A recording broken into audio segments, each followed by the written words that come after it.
Good evening, everyone. Thank you for joining the Metro Minority Caucus meeting. Today is Monday, January 11th, 2021.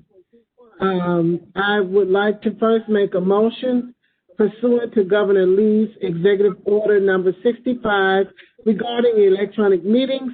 I make a motion that this committee meeting agenda constitutes essential business of the Metropolitan Council and that meeting electronically is necessary to protect the health, safety, and welfare of Tennesseans in light of the COVID-19 outbreak. Is there a second? Thank you. It's been properly moved and seconded. We will need to take an individual vote. So, Councilmember Gamble? Aye. Councilmember Stiles?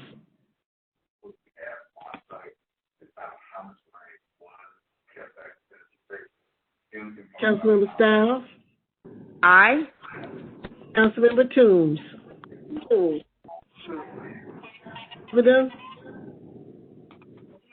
Councilmember Swore? Aye. And Councilmember Hurt, I vote aye. I know that Councilmember Porterfield was having trouble logging on, and she's trying to reboot and log back on. So this does constitute a quorum, so we will move forward with our meeting. I would like to make one change with the agenda. Well, actually, it'll be two changes. Instead of having the Minority Caucus anniversary reception go on first, I'd like to have Mr. Jenkins, who's with Best Pocket Cleaners and Tailoring, to present. I know we have had several small businesses introduced at this caucus meeting, and I thought it would be fitting to have him as he reached out to me. So if we would accept Mr. Jenkins as he presents his business forward. And then second, we're going to speak of the Minority Caucus anniversary and reception. Mr. Jenkins, you have the floor. Thank you so much. First of all, I really appreciate you, Council Lady Hurt, for giving me the opportunity to do this. And I want to apologize for putting up the wrong name instead of putting up William Jenkins. I put Minority Council, something like that. I haven't been elected yet, though I am affectionately known as the Baron of Bordeaux Hills. So I did a little joke there. I want to turn this over to my boss, the founder of Robertson 5 LLC, a economic and community development organization that has a small business emphasis, Kevin Robertson, because he's the owner. I'm merely the general manager of the business that he has at 923 Dickinson Pike. Kevin, are you on? I am on. Can everyone hear me? Can we hear Kevin? Can everyone hear me? Yeah, I can hear you. Yeah, we can. He's very, very low. Can everyone hear me better now? Can everyone hear me?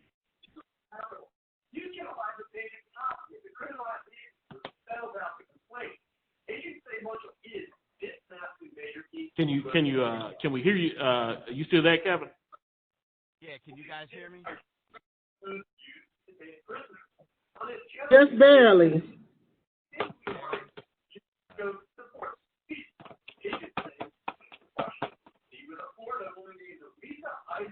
William, you mind muting your phone or your computer?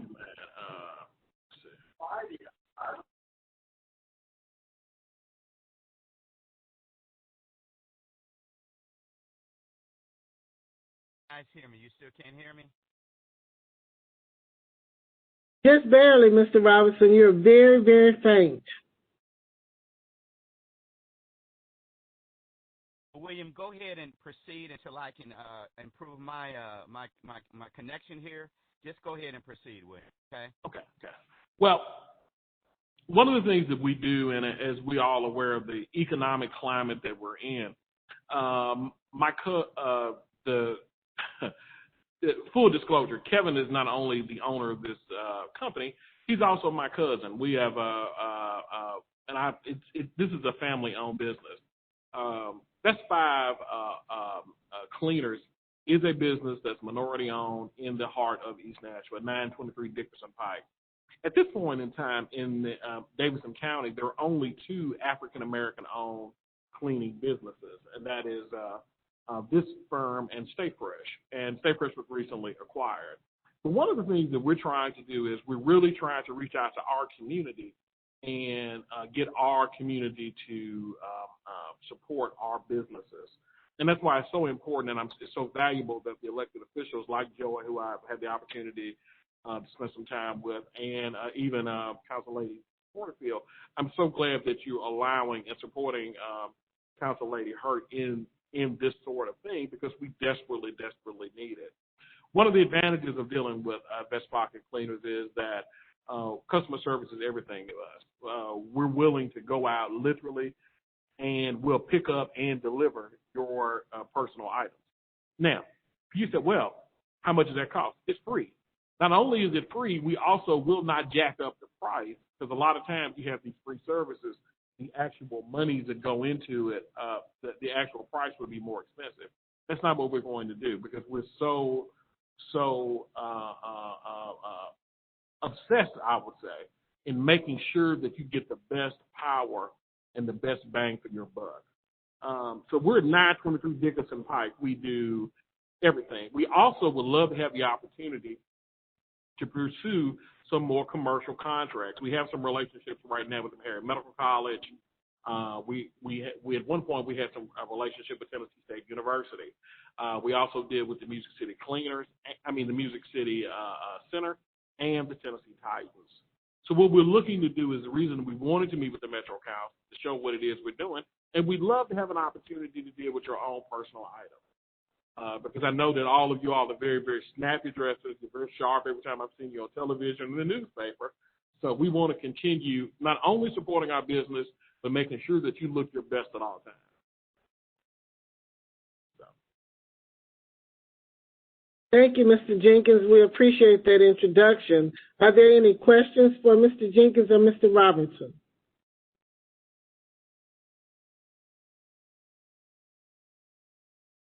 What's the hours of your business? We're open from 8 a.m. to 6. But as you can see now, I'm here. As a matter of fact, I have some of Richard Lewis, the mortician and the former treasurer of the African Methodist Episcopal Church. I'm actually one of his clients. Harold Love, who's your pastor, we've done some of his clothes. So we're willing to now as far as the radius of where we're willing to deliver, we really like to concentrate on North Nashville, East Nashville, and we will go to some elements of West Nashville. But because of where we are and the delivery man, he's a great guy, but we don't want to kill him. Okay. That would be me. So it's a small.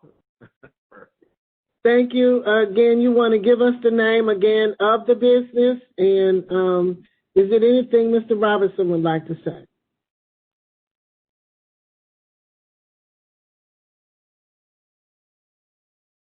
I do have a question with Councilwoman Bircher. Provide their website and any social media tags if they have those. So Beth, and thank you, Council Lady Bircher, for asking that question. It's bestpocketcleaners.com, bestpocketcleaners.com, bestpocketcleaners.com, and of course, conversely, you can find us also on the World Wide Web on Facebook under the same moniker, Best Pocket Cleaners. Yes.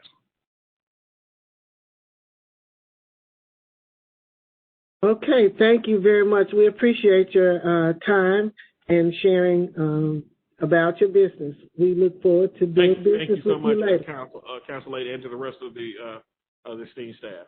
Thank you very much. Thank you. Bye-bye. So now that we're going to move on with the agenda with the Minority Caucus, anniversary is the way that Rosie presented it because I know that there's some history behind anniversary, although now we refer to it as Minority Caucus reception. So former council member Moody Wallace and our community leader, Dan Lane, had reached out to me and said that they wanted to address the caucus. They listened to our last meeting and they wanted to provide a historical perspective about the Minority Caucus's development as well as the anniversary reception. So I'm going to yield the floor to Councilmember Wallace and Mr. Lane as you all see fit to present.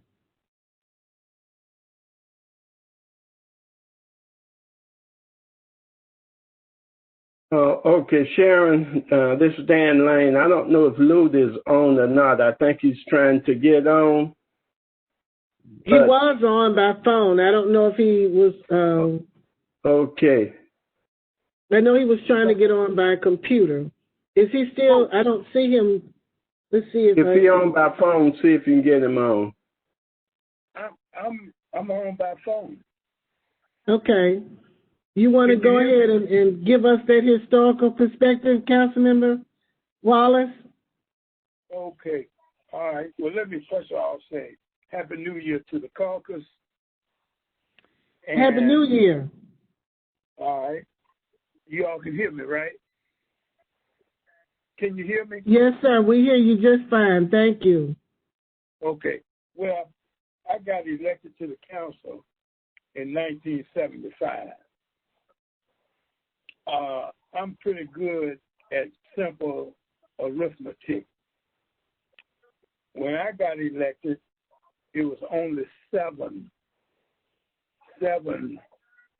black members of council, and maybe one woman or two women.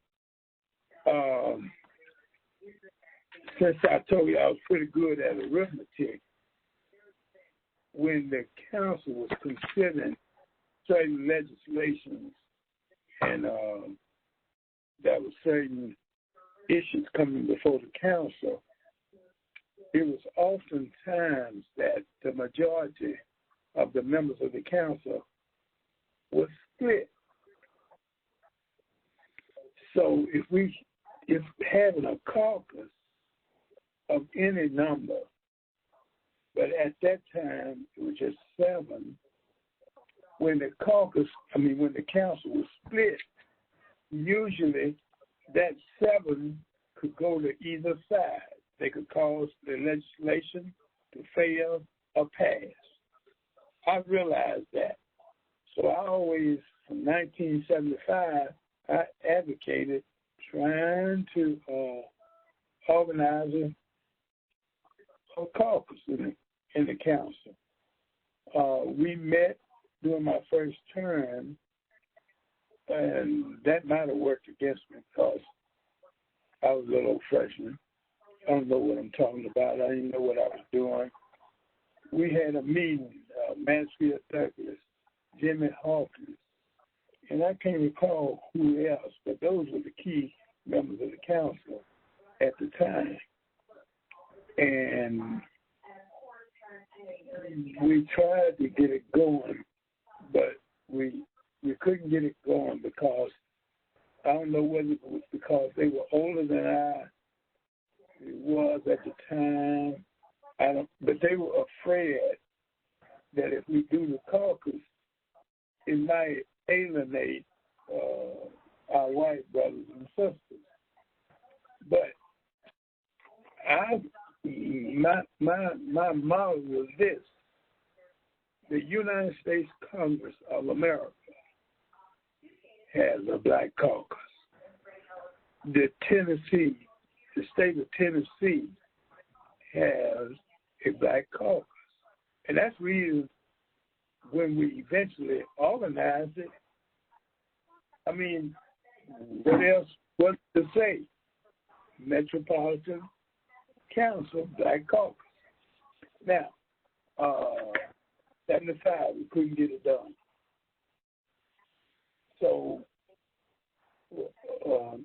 maybe in another term, and I'm not sure which term, but at Kwame Lillard, who has just passed recently, he was in the city council.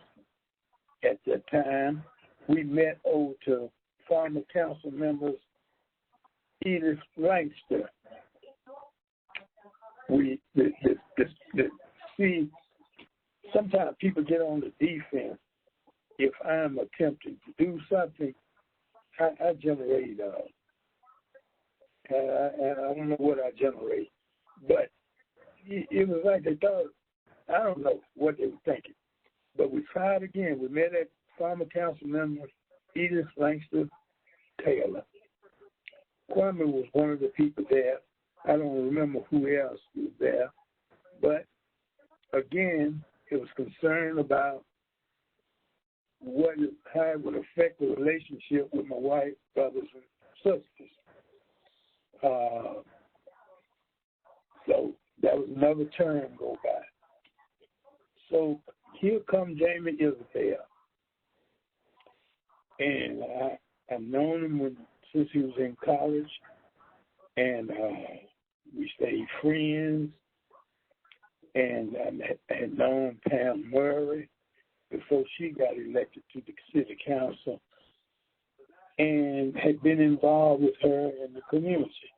So, and Sam Coleman, I knew him. So I'm getting to the point where Pam Murray, Sam Coleman, Jamie Isabel, we met at Sweat. And that's when we determined, and when we decided, and when we voted that we would be a black caucus. Now, it was 7 blacks at the time, and everybody seemed to have supported it. But we did have one council member that never did.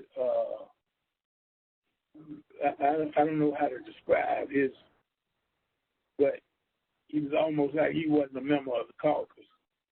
And when we initially did the caucus, we had a fee. We would pay $50 a piece annually. We never did get any dues from Ronnie Greer, who was a member of the council. And then we decided we'd do a celebration, during the Black History Month, where you all takes money.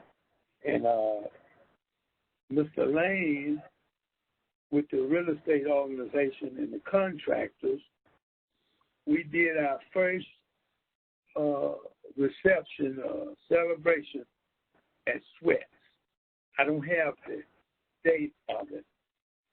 And then we might have did a couple of them there. And then looked like we were getting less interest, and I guess, but we did do it up to Fist a couple of times. And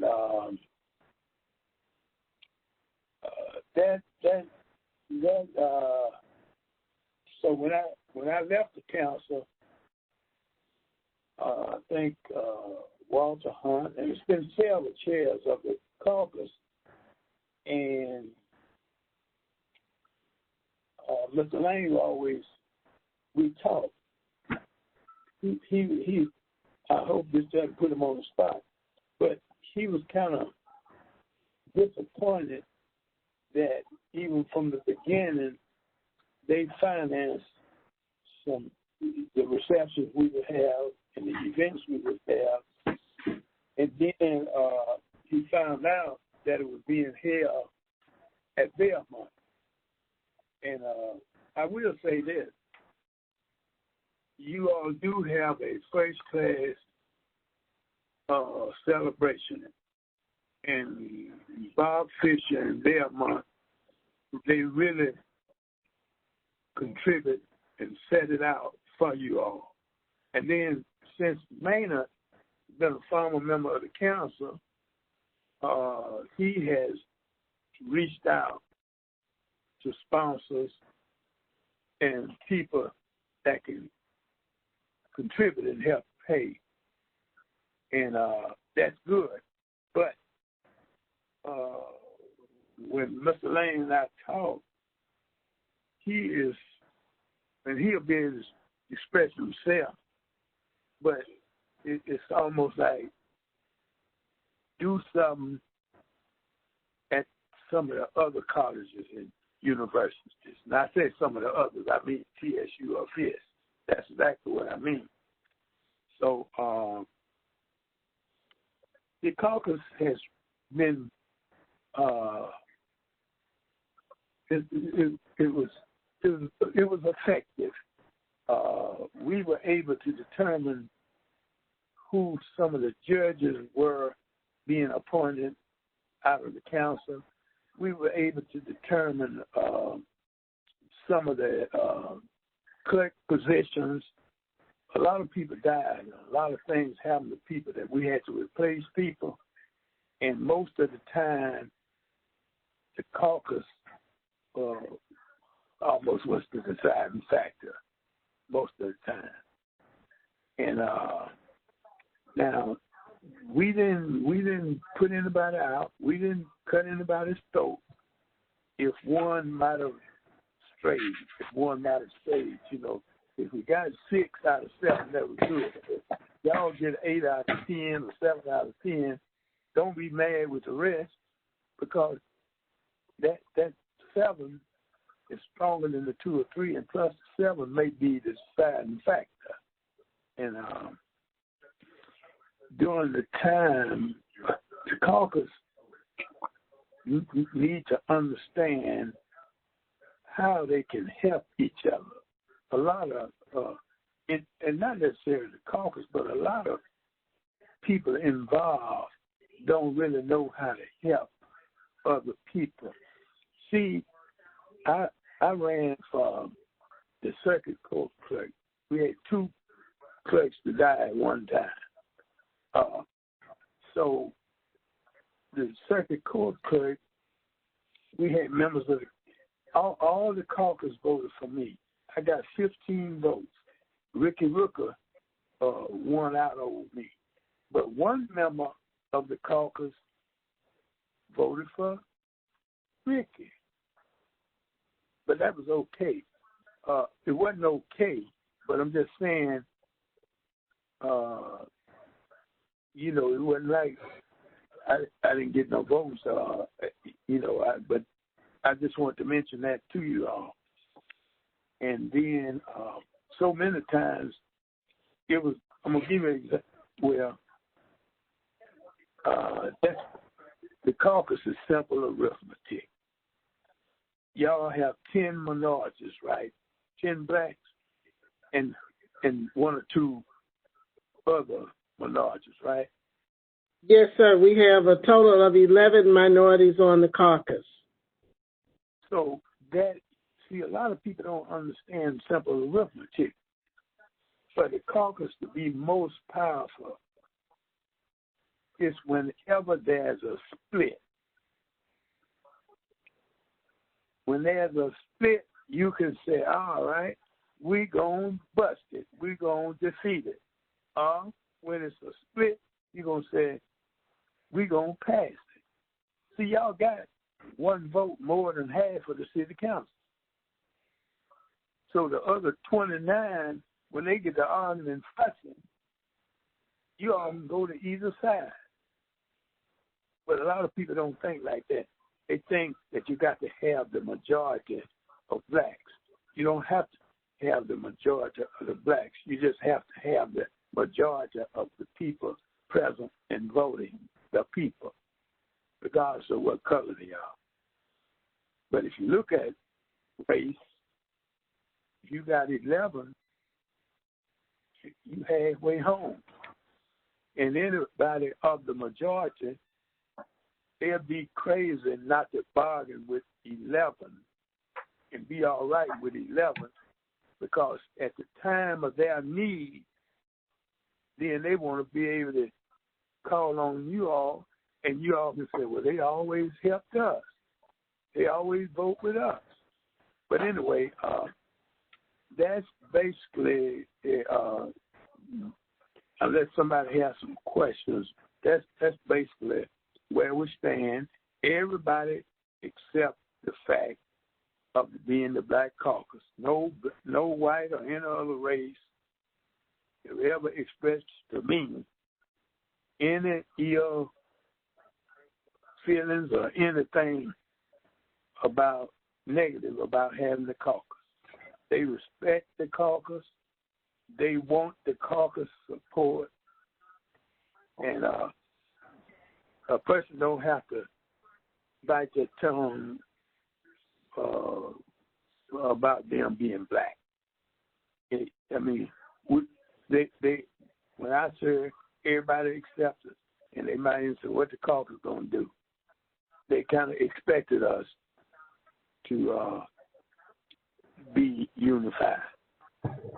Mm-hmm. Thank you so much. Thank you so much, Councilmember Wallace. We certainly appreciate those words of wisdom and that historical perspective. I know Mr. Lane had wanted to make a comment or two. I'm going to yield the floor to him and then offer the council members an opportunity to ask any questions if they so desire to. Okay, let me say this before you give it to him. I hope that you could actually do a written history.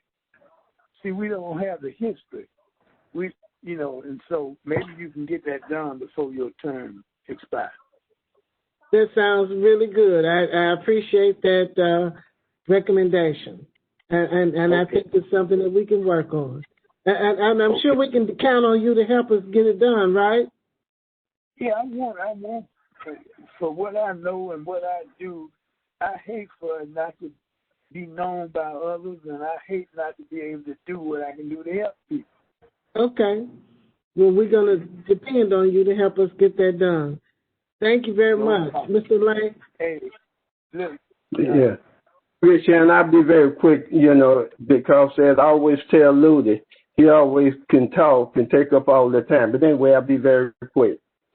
One of my concerns and one of the social things I have with the reception every year, as Ludy indicated, first two meeting was at Sweat, and then the next two was at Fisk University.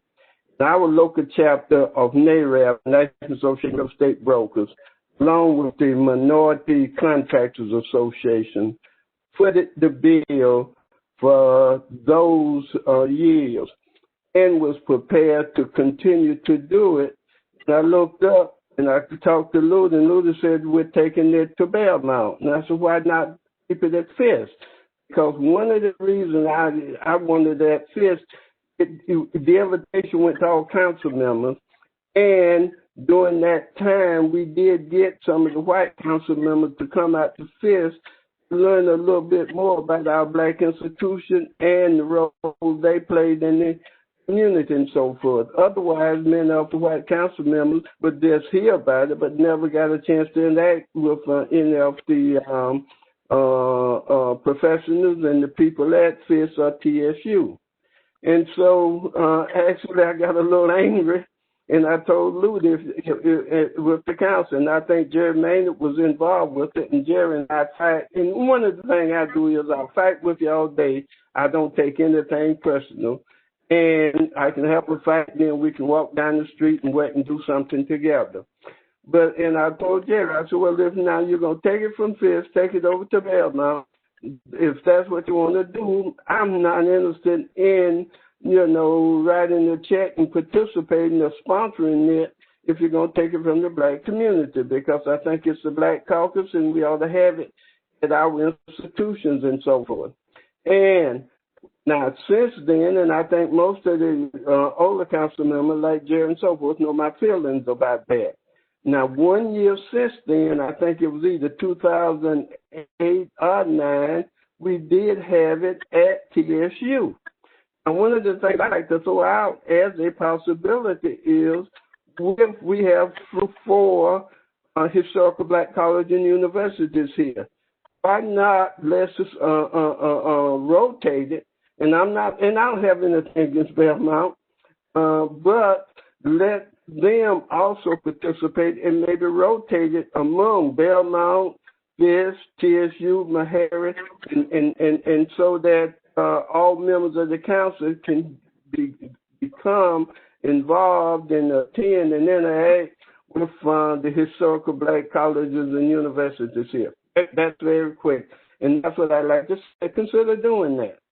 The other thing was now, one of the things in there alone, and Luda and other council members knew my feeling. I served for approximately 30 years. Luda got me involved as on the committee, and for 30 consecutive years, I served on the committee or not. I served on the social service committee. I was on the MTA committee for 10 years, served as the chair for 3 years. I was on the budget and not the budget and finance, but traffic and parking commission. And then I served on the solid waste regional board for 17 years. And each one of those, when I was on MTA, we took purchasing from MTA, from no purchasing from black businesses up to 4 or 5, because that was something I preached. And I tell every black person who served on the committee for Metro, you're there for a reason, and to promote and advocate for the black community and for black businesses and so forth. Now, one of the things that gave me some concern, and I called Sharon on it, and I listened to meetings on government on Channel 3. And I was listening to the last caucus meeting, and I had some concern because when the hospital closed out here, the long-term care facility, which I'm very familiar with because I put a gentleman out here who was a client of mine. And I asked my councilman, Jonathan, I said, Jonathan, what is the Black Caucus position about it? He said, well, we all going our different ways and we're not coming together, 2 or 3 of us to support it and others and so forth. I said, well, this is something that is really dear to the black community. Why didn't the caucus look at it and maybe come together and become vocally to support it?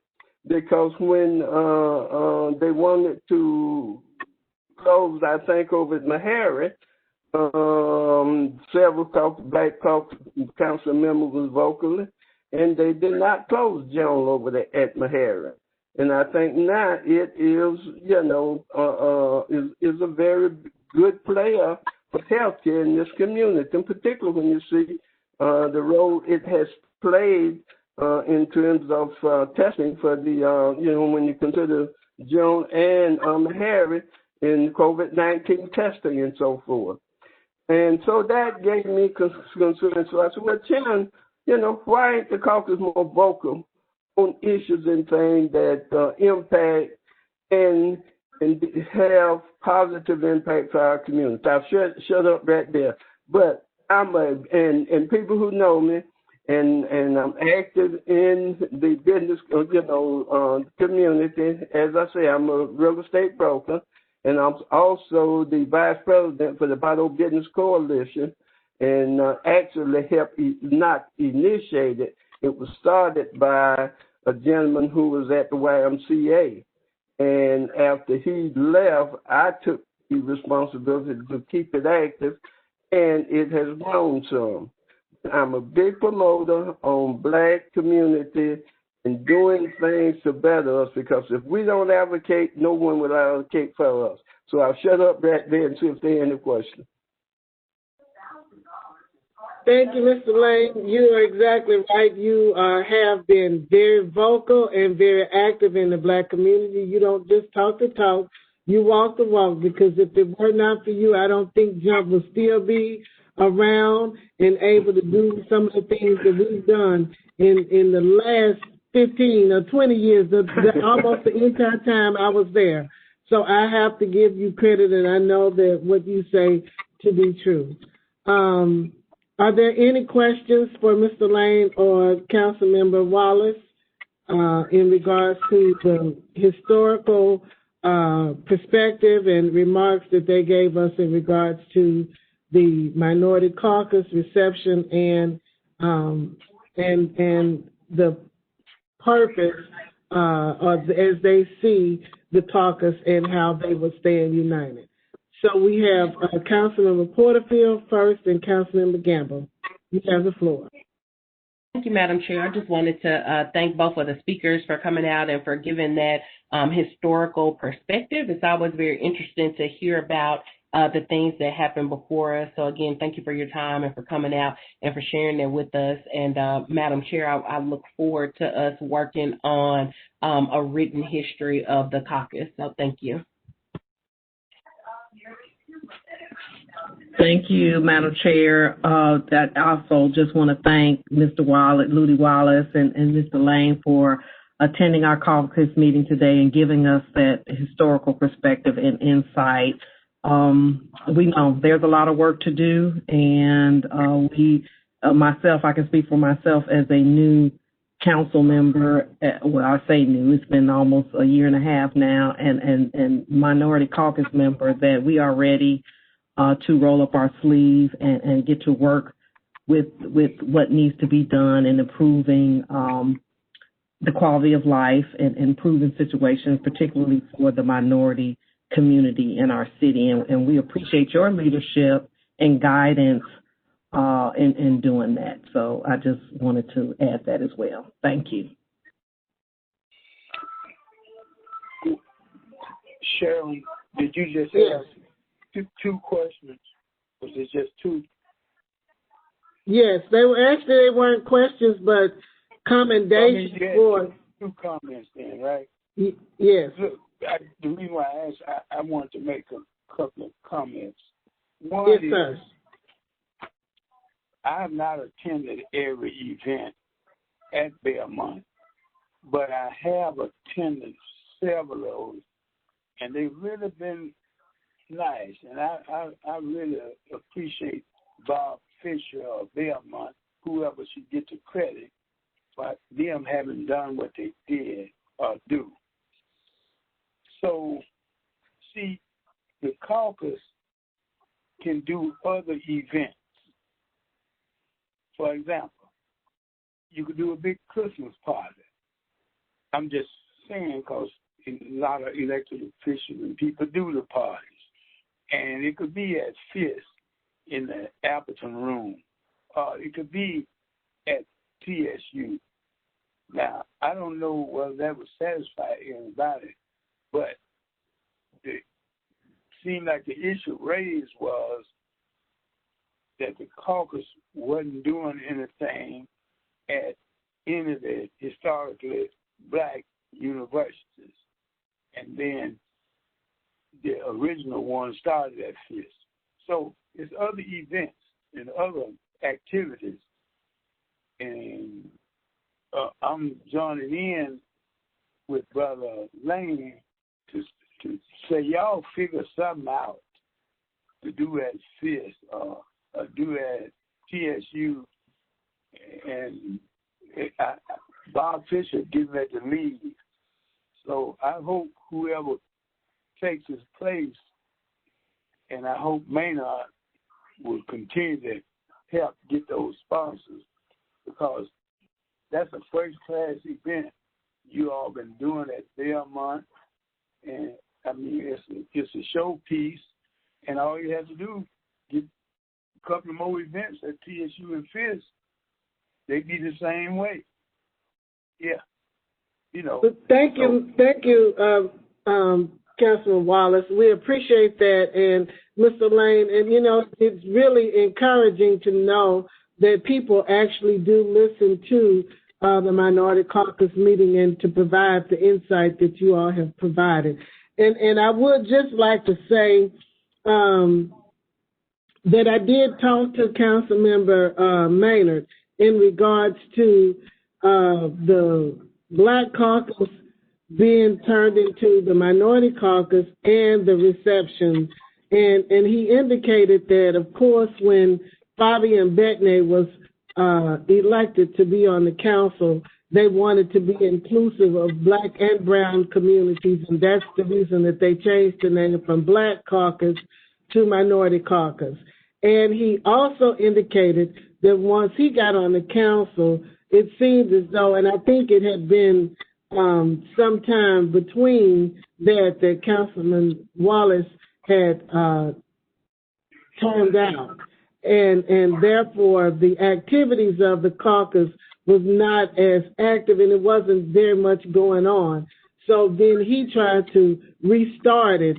And when he restarted the caucus, it was during the same time that George Searcy had left Bethlehem Center, where she had been for several years, and she was being hired by Belmont, and she needed some way to outreach to the Black community. And because they were, the Minority Caucus was looking at restarting the caucus, they worked with her. He also indicated that with Fisk, TSU, Meharry, they outsourced their catering and those things. And once they tried to work with them, it became very expensive for them to be able to host at those universities, which I know that to be true, that it has become. Fisk didn't never have to spend a dime. Let me say this. I don't have no problem. What I'm saying is do some other events. Do something at Fisk or TSU. That's all I'm saying. Right. Right, I understand that. Let me just break in. Nashville chapter of National Association of Real Estate Brokers and the Black Caucus Association, the Black Contractors Association, paid the bill. So I differ with them, and we paid the bill for 2 years of the bill. So the question of it was not an issue. It's a check for our association, so I know that. Let me just say, I know we would have talked about, as a matter of fact, Councilmember Porterfield mentioned having other events at the institutions, and you all know that I am always pro-Black, but I can tell you that I have had events at Fisk and Meharry and TSU, and it can get up to the tens of thousands of dollars in order to host events now. It's not the way it used to be. Councilmember Maynard is also on the call. I didn't know if he wanted to have a comment or two, but I just want to say to you all, we really appreciate you speaking and sharing your insight and your wisdom with us, but just wanted to give everyone an opportunity to say, because I think we all are in it for the same reasons and want to support our Black communities and trying to do what we can. We respect where it is that we've been, where we are now, and where we're going. So if Councilmember Maynard would like to have a say, I will yield the floor to him as we wrap up the conversation.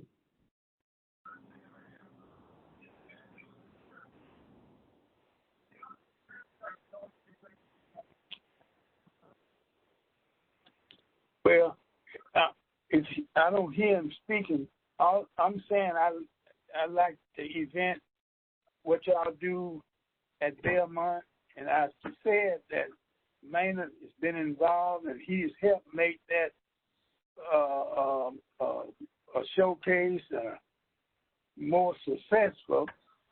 All I'm saying is try to figure out something for TSU or Fisk in addition to that. And yes, y'all don't. The caucus don't have to worry about the money we're going to look to Mr. Lane and the contractors and the real estate people, and we're going to look to Jerry to help us again if we do another event someplace else. That's what we're saying. Okay. Everything, Well, okay. We appreciate that. I know Councilman Maynard say he's trying to speak, so let me open the floor for him. Thank you. All right.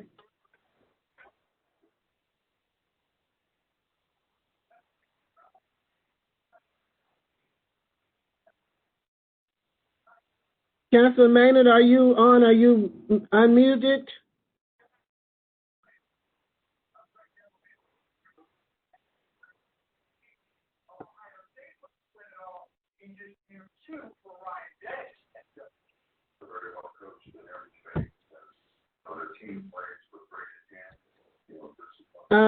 Councilman Maynard, can you hear me? If you're on the phone, please unmute yourself.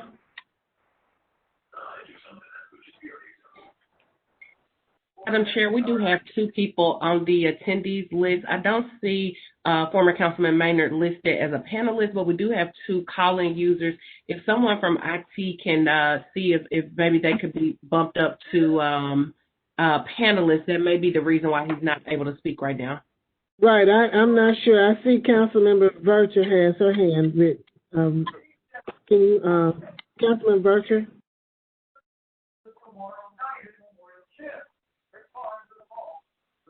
Unmuted. We should be able to hear him if he talks. Both of the call-in users are unmuted. Unfortunately, we cannot promote call-in users to panelists.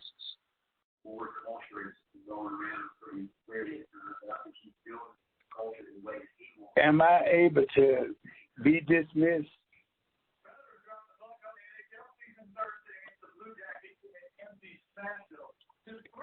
May I be dismissed? You're on mute, Madam Chair. We can't hear you. I'm asking, may I be dismissed? Absolutely, Councilman Wallace. We certainly appreciate you being with us and sharing your thoughts and your historical perspective on everything and the recommendations. And we will be in touch with you as we try very hard to get a written history of the Black Caucus. Thank you, and happy New Year again. And good night to everybody. Good night. I appreciate all of you all so much. All right, thank you. Goodbye. Goodbye. So, Councilman Virtue, your hand is still raised.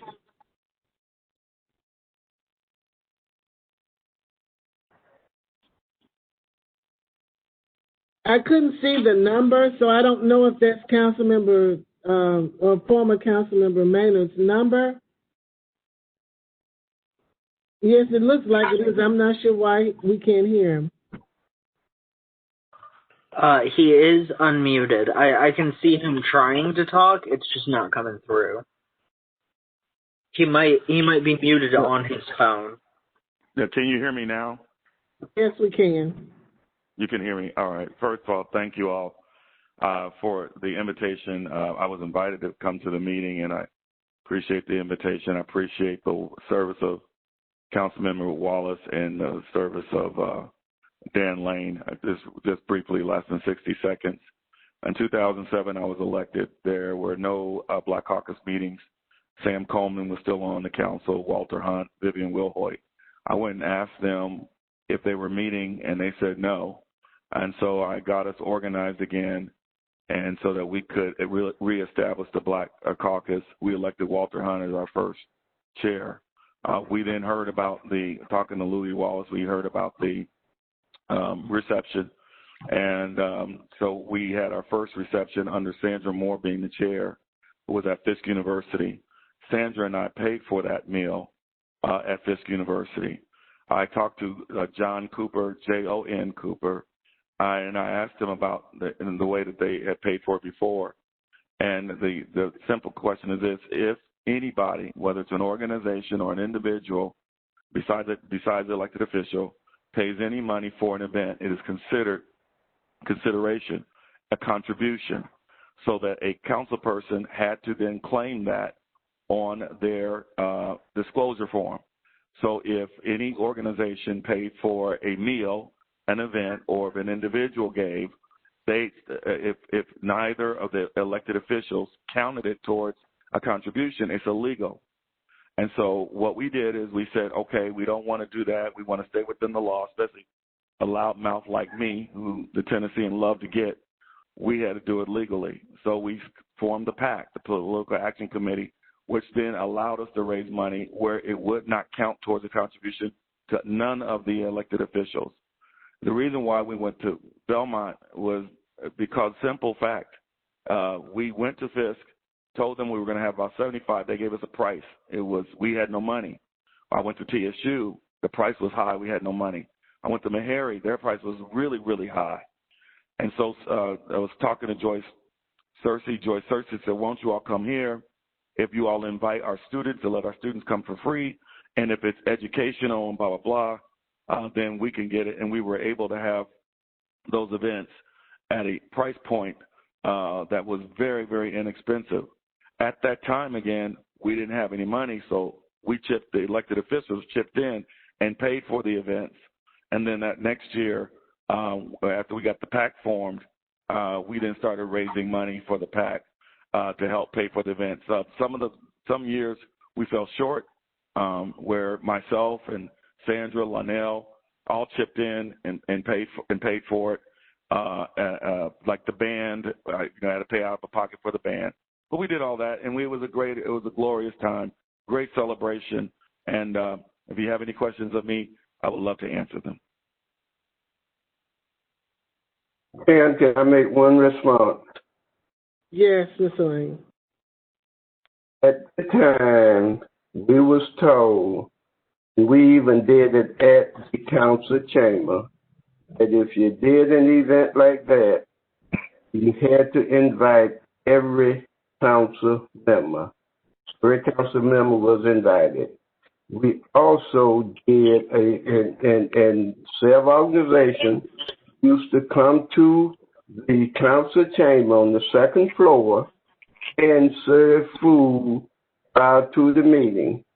And there was never an issue in terms of whether council member had to report that. And that was the legal opinion at that time. And let me say, he is exactly right. Dan Lane is exactly right. And in the last year that Ludy Wallace was on the office, they passed a no cup of coffee rule, and they ended all meals on that floor, and that nobody could pay for a council person's coffee if you have anything before the council, or possibly could have. So Dan Lane is exactly right. The law changed. And when Ludy came off the council, that law was passed the last year that Ludy was on the council, which it made it illegal for any organization to pay for a meal or an event or anything like that. It changed. So, Dan, you're exactly right. Thank you so very much for that. Let me just say thanks for having me, and I'm still around, and I'm supportive of the council, in particular the Black Caucus. And I encourage everybody to participate. As Tip O'Neill used to say, politics are local. Thank you. Thank you so much, Mr. Lane. We appreciate you. Councilmember Stiles.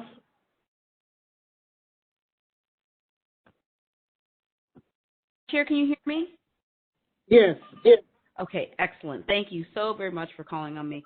I do want to say thank you very much, Mr. Lane, for being here and providing some history. And my question is actually for former Councilmember Maynard. In creating the PAC account, so is that the account has dues and contributions to the reception, or were they separate? I'm not sure what of dues. I can speak to contributions that were made, and those monies are in the Political Action Committee's bank account that's located at, I believe, still at Citizens Bank. That's where we opened it up. I'm not certain as to what dues have been paid. I cannot speak to that. But when I can only speak to the contributions that were made to the PAC for the actual reception. Thank you. And to my knowledge, the dues that were collected were all put into the same account under the Minority Caucus. I'm just not sure that many dues were collected. Because all of the money that comes from there pays for any activities that the Minority Caucus engages that does require funds.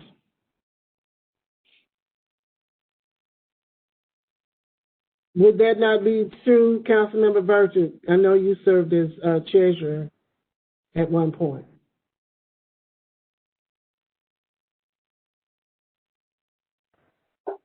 What was the question? Councilmember Stiles was asking the question if the funds for the PAC as well as funds for the dues were all in one account. And I told her that I thought that was the way that things were handled, because the funds that were raised, as whether it was dues or from donations and contributions, it was used to take care of any expenses that the caucus incurred. Yeah, it's just one account. The dues is our contribution towards the reception. So depending on the dues are $100, I believe. If that wasn't changed by the prior treasurer, I don't know. Dues were $100. That all goes into one account. The responsibility for fundraising has primarily been on the treasurer. So whatever dues is collected, you make your budget for the event, and you know how much you have to raise.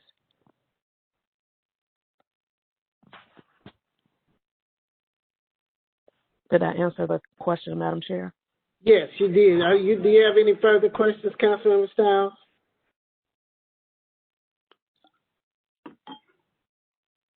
No, thank you.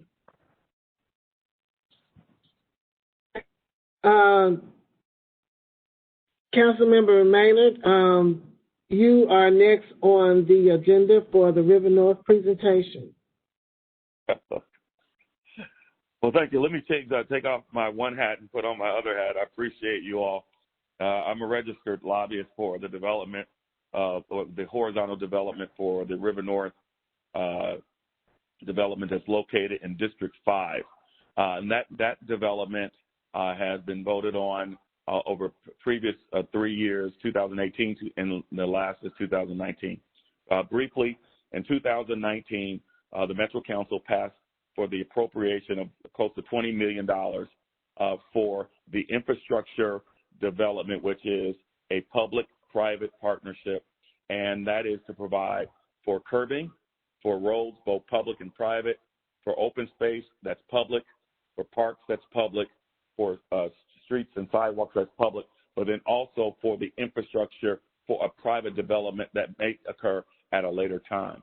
So what will come before you all on Monday and Tuesday of next week is the final piece of it, which is the partnership agreement between Metro government and the private developer. And what that says is that if you all pass it, there is a cap on the amount of money Metro will give towards the infrastructure, which is about $13 million.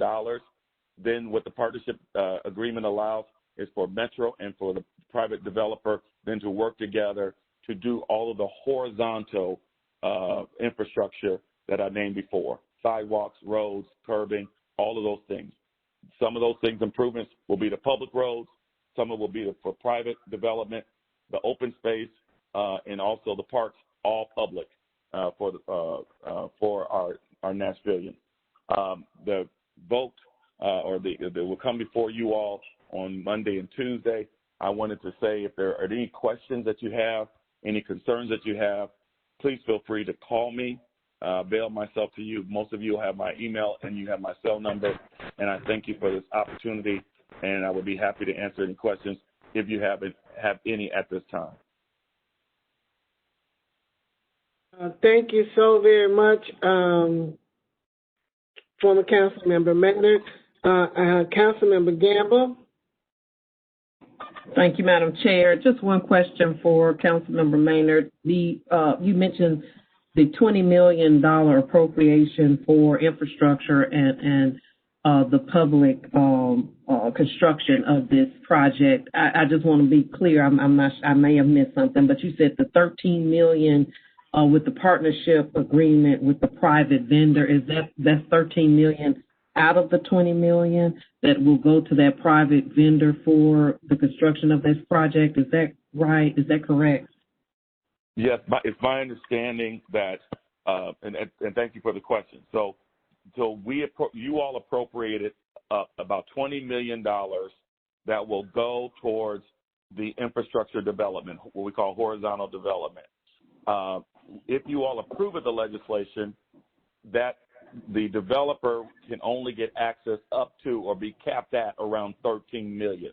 So they will not be taking the full $20 million in order to accomplish the horizontal infrastructure.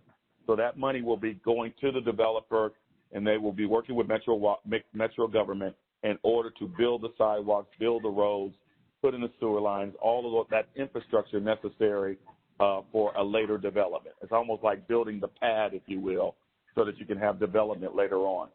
That is the largest public investment in that area in the history of Metro. So that will be the largest. Where the site is located in District 5, but it is right next to District 21 because it's next to Jefferson Street, and it's right next to District 2 where Trinity Lane and those areas. So it would positively impact both District 5, District 21, District 2, and possibly District 3.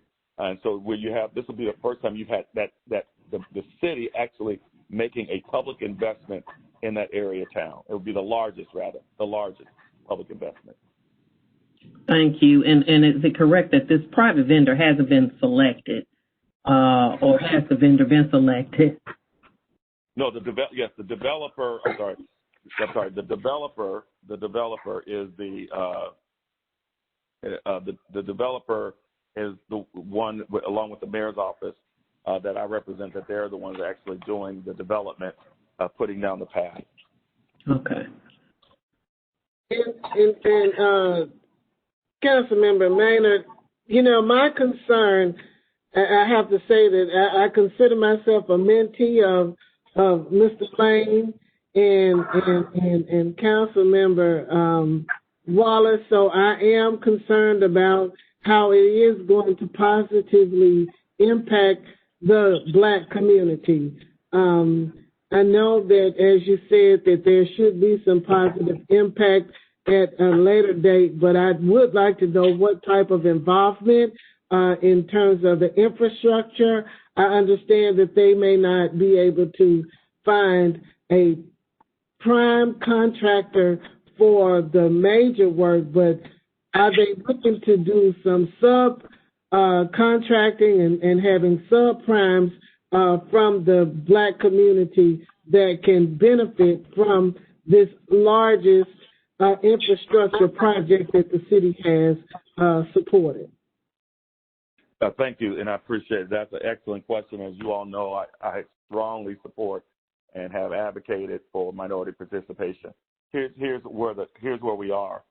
Before I get to that, I want to say that there is an agreement that has already been entered into for the use of laborers, so that we can have a workforce that's local, that comes from those districts and those areas of town, as well as local coming from Davidson County. And so they have an agreement with laborers to use their members in order to do the labor on that particular project. Number two, they also agreed in the legislation that was passed in 2019, they agreed to adhere to and comply with Metro's inclusive ordinance, which states that if a private developer gets any consideration, that their goal is for 20% of MBE, DBE, WBE, SBE participation, as well as the workforce development. So they accomplish the workforce development part. They do have minority participation minority participation. Where they are still working on, Councilwoman Hurt, is on the minority participation of African American owned business. So they do have a significant minority participation, and what they're working on right now, as you have clearly stated to me, that they need to improve their African American participation, which they're currently working on right now. And so what is happening is you get a road builder that can bond at the level it can bond, and then they can bid, and then they're subcontracting. So what they have told the developer is that they need to make sure that they told the GC, the general contractor, anytime that you have subcontracted out, make sure that subcontractor has 20% 20% participation with a focus on African American participation. And so they're working on that as we speak. Okay, thank you very much. Are there any additional questions for Councilmember Maynard?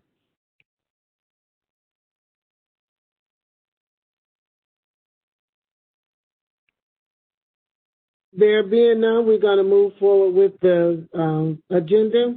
With our Treasurer's report, Councilmember Styles.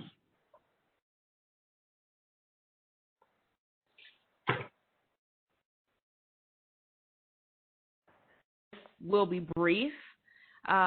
We currently have a balance of $8,941.74. Anyone that has not paid their dues, if you can mail your check to me, I make arrangements. I could swing by and pick one up. That would be fantastic. Dues are $100. So I just went to the bank and got signed up, so everything is now official, and that is where we stand for right now. Short and to the point. Thank you, Madam Chair. You're welcome, Treasurer, but I also want to indicate that we are still accepting dues from last year as well, because I'm not sure if we had 100% participation in dues paying, and we would like to have that, because when we ask others for contributions and donations, it's always a good thing for us to be able to show that there's 100 participation from the existing board caucus that we have, so they would feel that if we invest in ourselves, then they also will be glad to invest in the efforts that we make. So please keep that in mind as you prepare to pay your dues for 2019 and 20 and 2021. Thank you. Any questions regarding the dues or comments? So, thank you all very, very much again for being on the call today. We don't seem to have any particular action items, but I did want to share with you all my thoughts in terms of us as a caucus and some of the things that we need to do. As you all know, that Nashville and Tennessee actually is a member of the National League of Cities, and their motto is City Strong, that together they believe in improving the quality of life for the current and future constituents. And they want to work with local municipalities in order to effectively do that. NLC is the oldest and largest national organization representing municipal governments throughout the United States.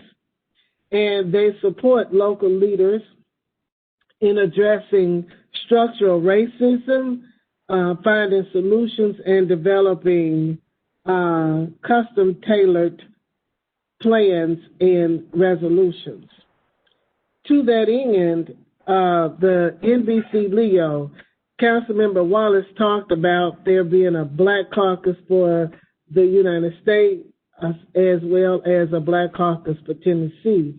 But the oldest constituency group is actually NBC Leo, the National Black Caucus of local elected officials under the National League of Cities. And with that, they bring municipal leaders together to network and share best practices. And, you know, we do that on at the annual summit that's held in November. And then there's a congressional conference that's held during the spring.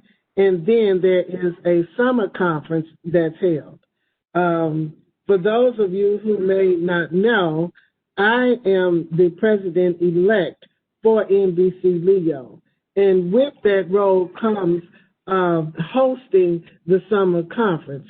So I will take office actually in November of 2021 for the year of 2022. So in 2022, the conference will be held here in Nashville. And because of that, I think that we need to start looking at maybe working along with some of those strategies that NBC looks to initiate throughout the United States. And the first strategy is aligning the political culture to the needs of the Black community. The second strategy is to integrate NBC Leo across National League of Cities. And I can tell you that in the last year, they have done a great job in making sure that more Black representation has been a part of the National League of Cities board. In fact, former council member Karen Johnson is a previous member of that board. She was elected to the board that last term before she got elected to Register of Deeds. And then they want to raise the platform of NBC Leos on a national level. And we have this initiative called Reclaiming the Dream, and they're working with REAL and racial and equity. Let me see, what is REAL? It's racial, equity, and let me see. I thought I had written it down. I can't remember exactly what that acronym is. You remember, Councilmember Virtue?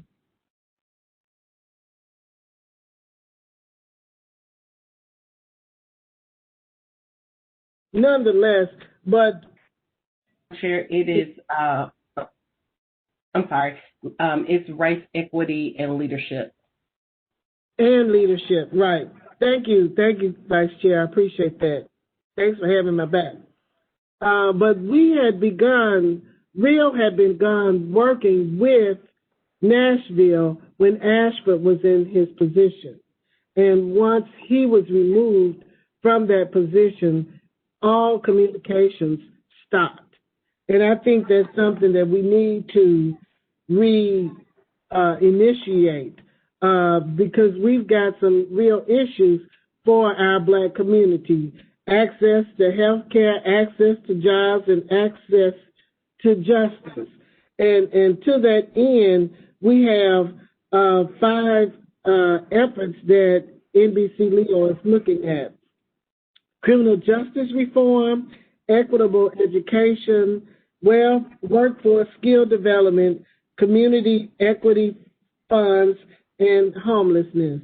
And all of those things, I know that we've touched on it, and even with the River North project that Councilmember Maynard just spoke of, speaks to some of these things in terms of workforce development and equitable funding for such projects.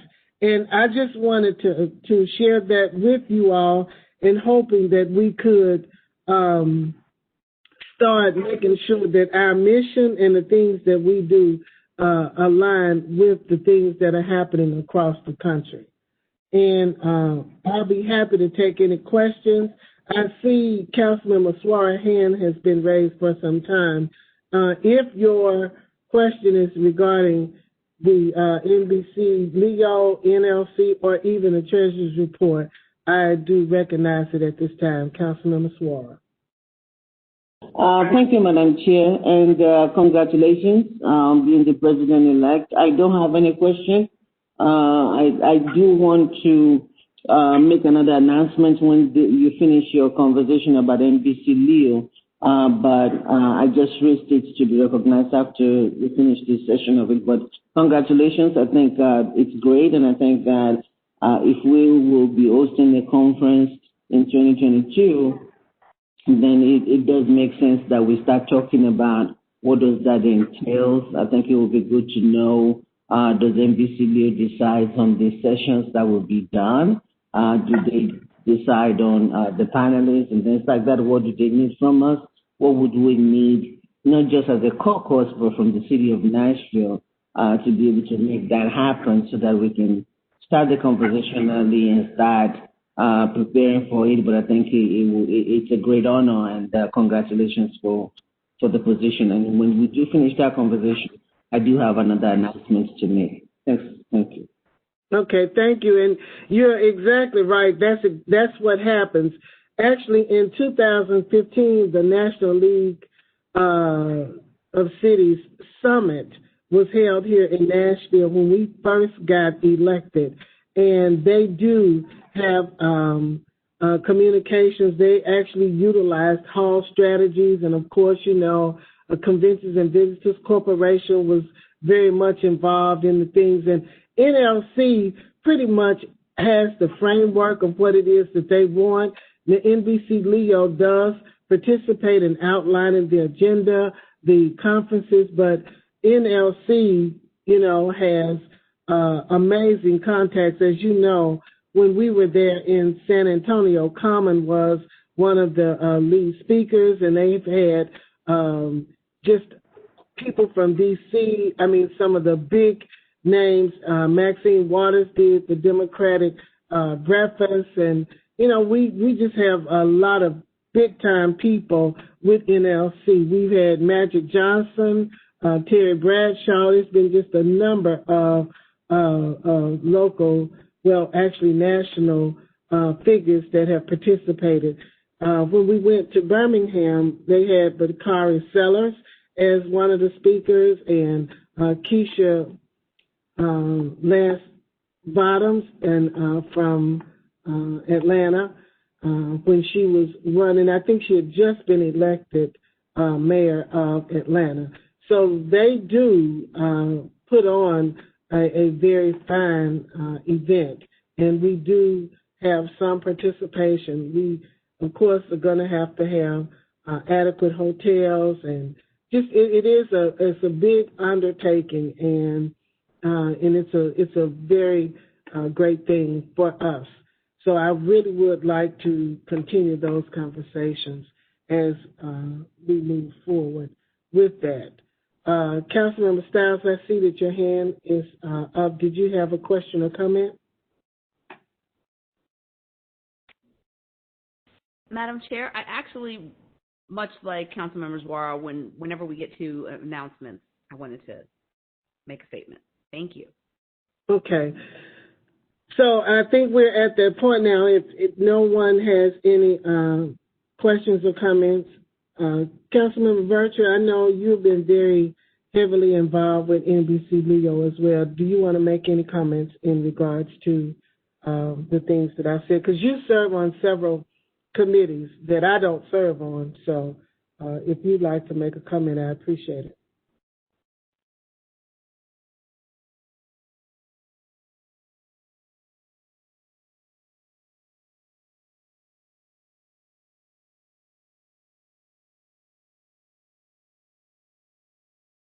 That acknowledgement. I don't have a comment.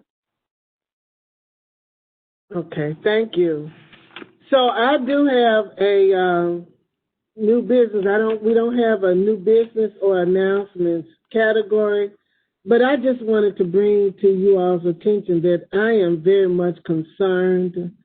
We recently received a standby list as they talked about the rollout of vaccines, and they're speaking towards East Nashville, and it concerns me very much that there has not been a concentrated effort for the Black and brown communities, being that all the statistics show that the fatalities disproportionately occurs in those communities. And for there not to be a concentrated effort, I think as a caucus, we need to say something. I don't think that that this is something that we need to be quiet on. In fact, I made a comment to Dr. White during our Health and Hospitals Committee meeting on last Tuesday, and they are still moving forward with the rollout that doesn't seem to entail a concentrated effort for the Black community. And I just wanted to get some feedback on that and what you all believe and what you think. And until we say something, as you can see, if they basically did not acknowledge Dr. Hildreth and Meharry when it came to the distribution of vaccinations, and he is an international renowned researcher, scientist, and physician specializing in infectious diseases, then you know that we're going to have to speak up and speak out to make sure that our community is not overlooked. Councilman Porterfield, I saw your hand raised. Thank you, Madam Chair. I do think that it's wise for the city to make a concerted effort to reach minority communities with regard to the vaccine distribution, given the historic nature of distrust based on past actions in our country with minorities and vaccines and things of that nature. So I do think that there has to be an effort, an extra effort to make sure that the vaccine distribution is equitable and to make sure that, you know, the proper education is getting out to our community. So I think that if it's the will of the rest of the caucus, it may be wise for us to maybe draft a letter to the health department expressing some of our concerns and expressing a desire that there is a detailed and thoughtful plan on how they plan on addressing minority communities in Nashville with regards to the vaccine and the distribution. Is that a motion? Yes, ma'am. It's been properly moved. Can I get a second? Second. So it's been properly moved and seconded. Is there any? Madam Chair. Yes. I know that my hand is up for something else, but thank you for bringing this up. I work at Meharry, and there's been when I first saw the news that Meharry didn't have the vaccine, it was a slap in the face. Because a lot of the state testing has been going on there. We're doing vaccine trials and a whole lot of stuff. We have somebody who is nationally, internationally renowned in our president leading this effort, who's also an infectious diseases person. And then to find out that after being the major site for testing and everything, that the institution was snubbed, it's a big slap. It's a big slap on all of our faces, and I think that it warrants us saying something about it. I did on social media, but I think as a caucus, us speaking up matters. I think that I don't know who made the decision, whether it was at the state level, but it doesn't matter. If the decision came from the state, then our letter needs to go to the state. But we do need to speak up so that our institutions are not snubbed and our people are not disregarded. So thank you for bringing it up. I'm totally in support. Thank you. Councilmember Stiles, did you have any comments?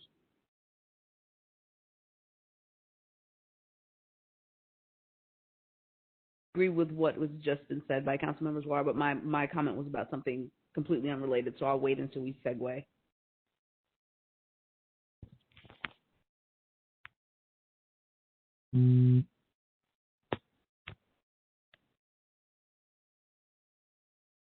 Chair, you're on mute. We can't hear you. Oh, I thought it was. I'm sorry. I do realize that you and Councilmember Stiles and Councilmember Suarez do have announcements to be made, and I've made a record of that. But I wanted to get those whose hands I see if they have comments that they want to make. And Councilmember Toombs, I saw your hand next, and Councilmember Bircher following her. Chair, I just wanted to voice support and thank you as well for bringing this issue up. I had to step away briefly for a community meeting for one of my neighborhood associations, and one of my constituents, she is over 75. She went to the health department to get vaccinated, and she was dismayed that there were so few Black people there. She said there was actually only one other person, and she felt so bad about it. And she asked me what can be done to make sure that people know that the vaccine is available. You know, everyone doesn't have computer access. And right now, with so many people trying to be vaccinated, the easiest way, from what I'm reading online, the easiest way to even get an appointment is to sign up online because the hotline is so backed up. So what does that do for folks who don't have internet access? And we know that a lot of our seniors don't want to be bothered with a computer. So there was a lot of concern on that call, which was made up of a lot of seniors, that the word isn't getting out that to the African American community that the vaccination is available, and how they even go. Because even this constituent, she's over 75, her daughter signed her up. She said she was lost. She didn't know how to get the vaccine. She didn't know how to do anything related to the vaccine. And if her daughter had not signed her up, she wouldn't have gotten it. So there really does need to be a concerted effort to reach out to our seniors, our African American seniors. Thank you. Councilmember Bircher? I think I'm just always the lone one in my thought process. For me, my question is, what's the process now and what they are doing now? So when we make whatever statement we come up with that is from a position of accuracy and not more or less from a position of an emotional narrative. Also, if we're going to make a statement, if we can discuss what we think possible solutions could potentially be as it relates to communicating to our seniors. Community outreach efforts like you did with when you partner with MDHA, if that's something that's viable. For me, in that space, I don't know enough as to what has been done and the reasoning why Meharry wasn't chosen, one. Two, the reasoning why Meharry has also been silent on this issue. Three, our state Black delegation as well has been silent. So it's just a lot of unknowns in this space and information that we need before we make, in my opinion, any public statement regarding such a serious matter.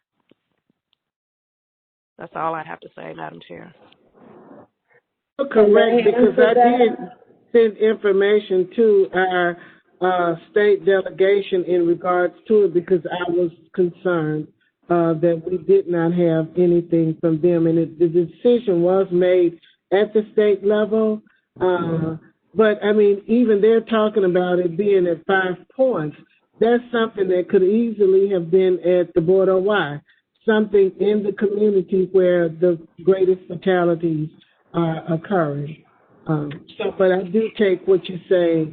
Yeah, but the question is, we don't know, like, why were those areas chosen?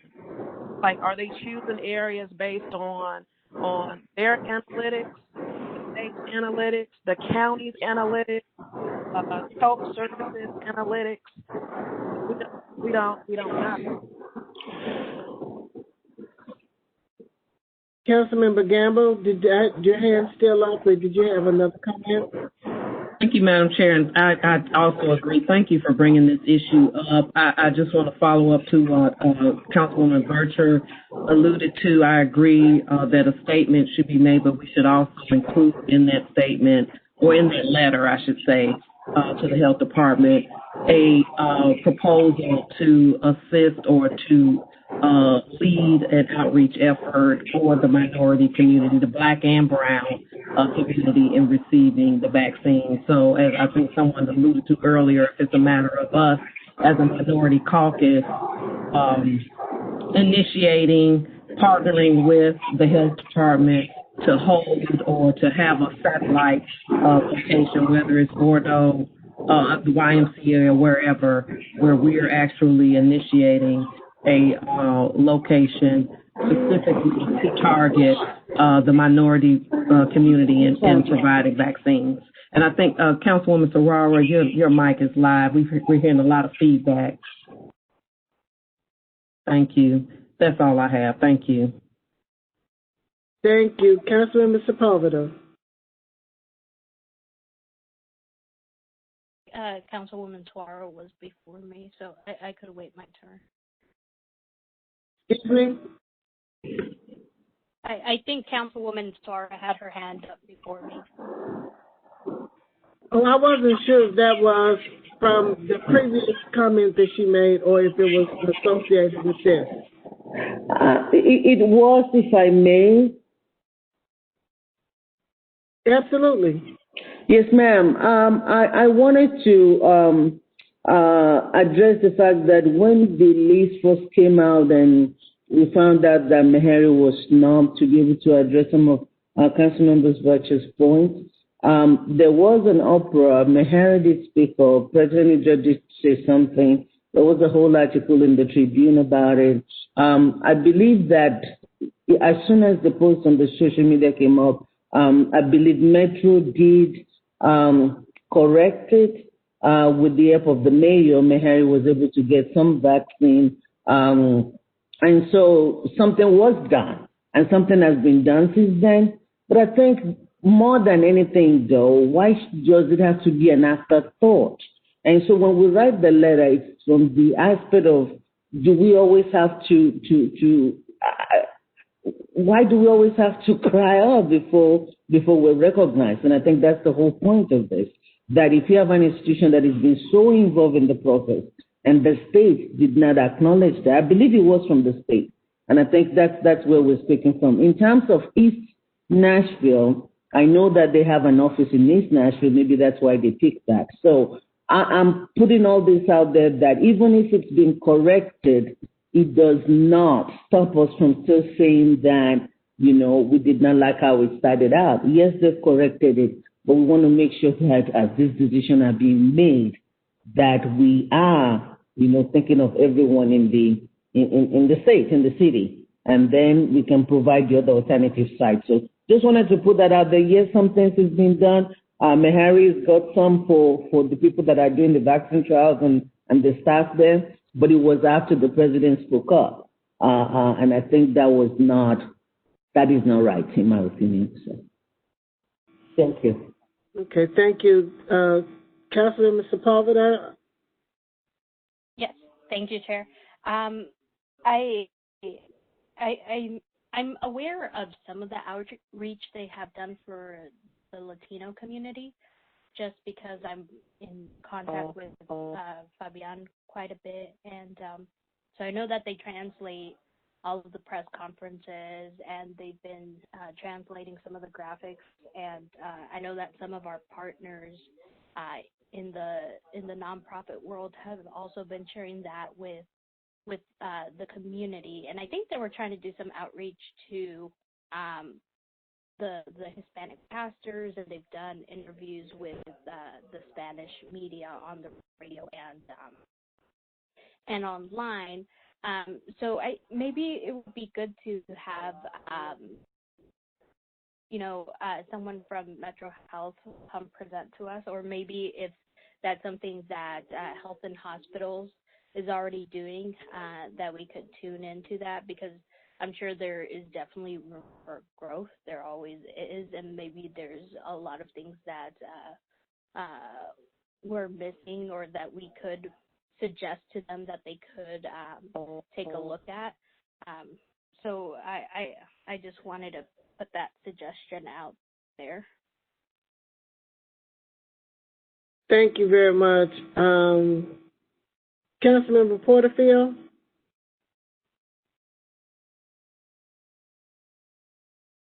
Oh, very much, Madam Chair. I was just going to say really briefly, I think there are two issues that we, it sounds like two issues have now been addressed at this point. I think my issue may have been a little bit different than the other issue that was addressed. So I just want to make sure that we either make a decision to address both, one or neither. But I think the issue with Meharry not getting the vaccine, I think that is one particular issue, and I do agree with the statements of the people that have already spoken, understanding the why behind it and making sure that we're off, but also making sure that we're voicing that, we don't want to be left out of this process.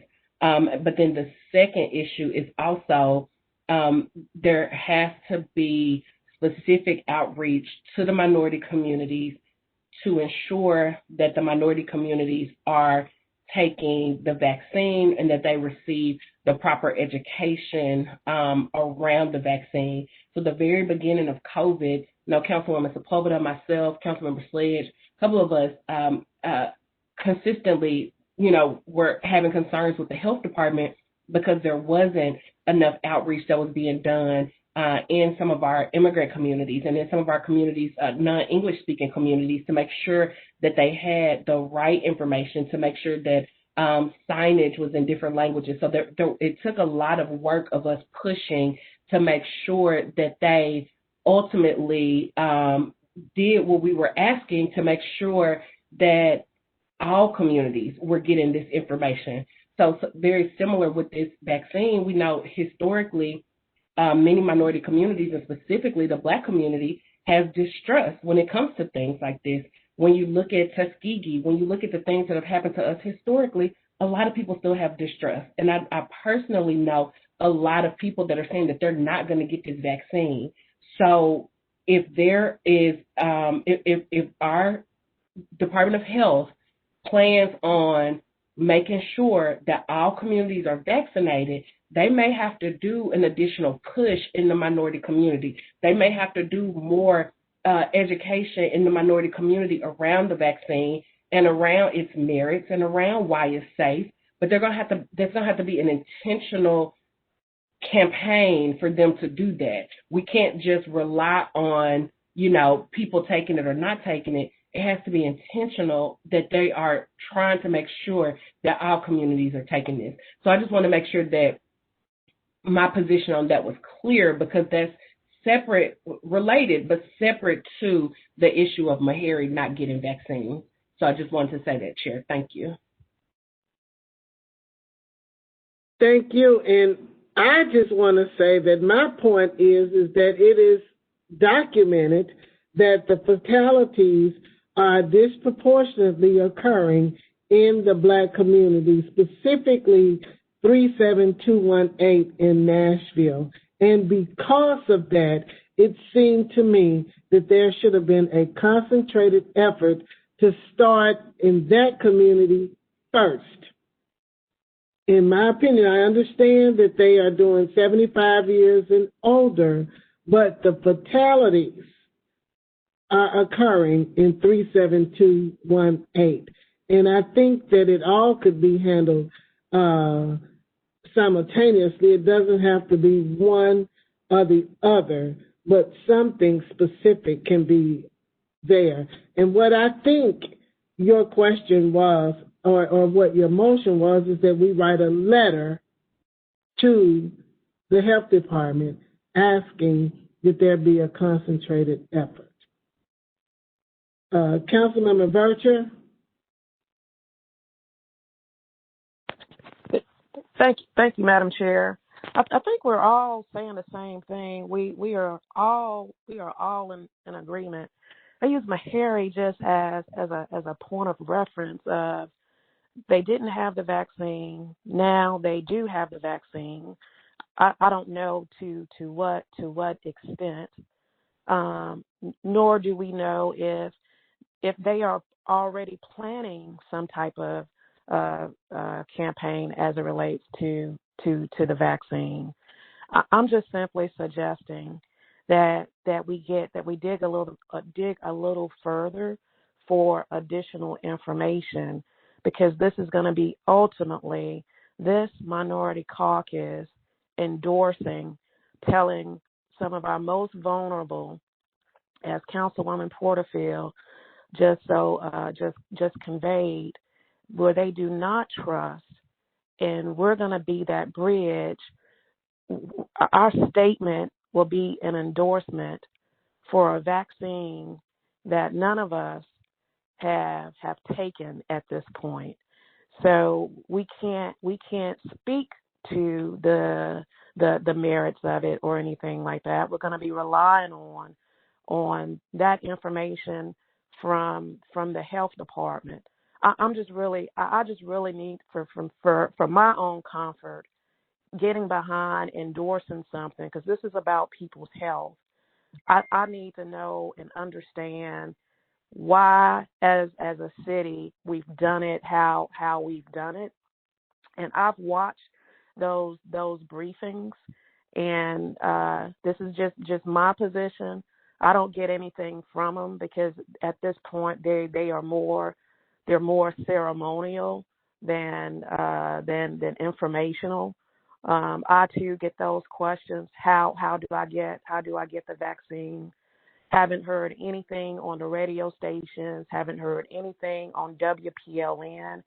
And granted, there's only so much air in the room, so much space in the room, and the bomb has taken up a lot of that space.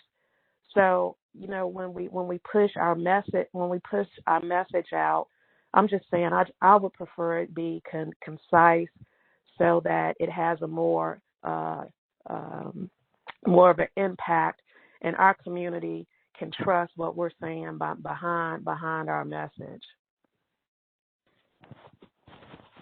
Right. I thank you very much for that.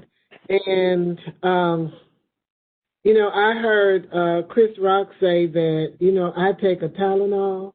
I don't know what's in it, but I do know that it cures the headache. And, our children have to be immunized before they can go to school for measles and rubella and polio and those kinds of things. The work that I do at StreetWorks every day, we have a vaccination that is taken orally called PrEP to prevent people from getting HIV if used and taken properly. So I do know and that it is very important for education to inform our communities and guide and direct them and let them know. But the vaccination is just a greater extent of the mask to make sure that we do not contract the disease, nor do we spread the virus. So, and I understand that there has been some history, but the science and medicine has progressed so greatly from the Tuskegee project, which many people are very familiar with because of the movie that actually came out, and some others. So it is very, very important, and I would suggest, and I worked at Meharry Medical College for 17 years, and in 13 of those years I worked in graduate studies and research, and I proofread plenty grants and theses and dissertations regarding clinical trials and research and the work that's done to work on things such as a vaccination to help cure and reduce the harm from such viruses. So I personally have requested for my staff and I to be vaccinated, and I would encourage each and every one of us to do so we can help contain and stop the spread of this ferocious virus that we have. Councilmember Gamble, I see that your hand is raised. Is it from that? Did you have something else that you wanted to say? Yes, just pertaining to this topic that we're on now, I just wanted to add that it seems like in addition to the letter, I guess, covering Meharry, the lack of involvement of Meharry, and education about the virus, one thing that we can do as a minority caucus, and in my opinion we should do, is also focus on making sure the community has access and information about how to get vaccinated. I mean, not so much that we're advocating for the vaccine, but just making sure that the minority community has access and information about how to get the vaccine if they want it.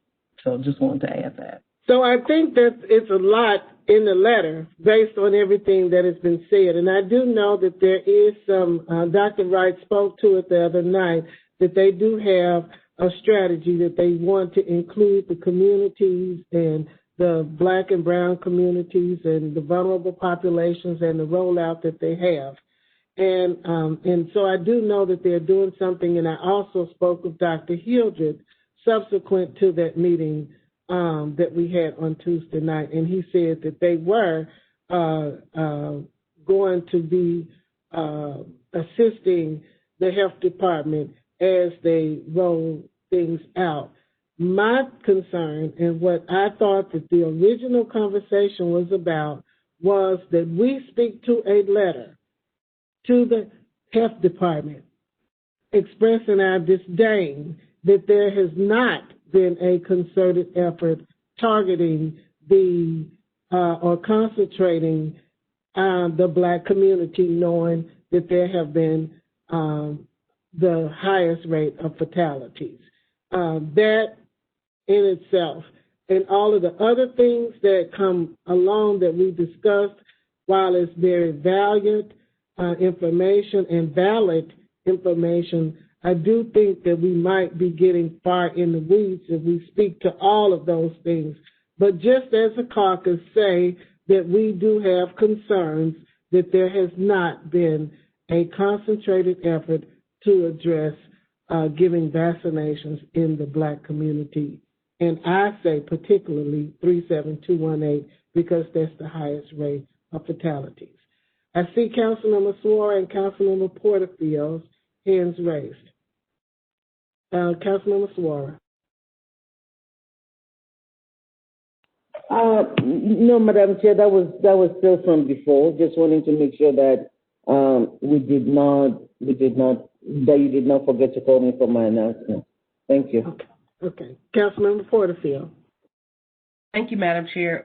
Maybe it will be more appropriate, and I don't know, maybe I need to change the motion, but to Councilmember Virtue's point of at this point in time not having all the information about what is transpiring that maybe we don't know about, or what plans are on the horizon that we don't know about. Maybe it will be more appropriate I don't think we should wait for our next meeting to have them to come speak to us, because that's a month out, but maybe it will be more appropriate to, in the letter, outline, ask them what is their specific plan, because you did mention that you've already brought this to them and expressed some concerns.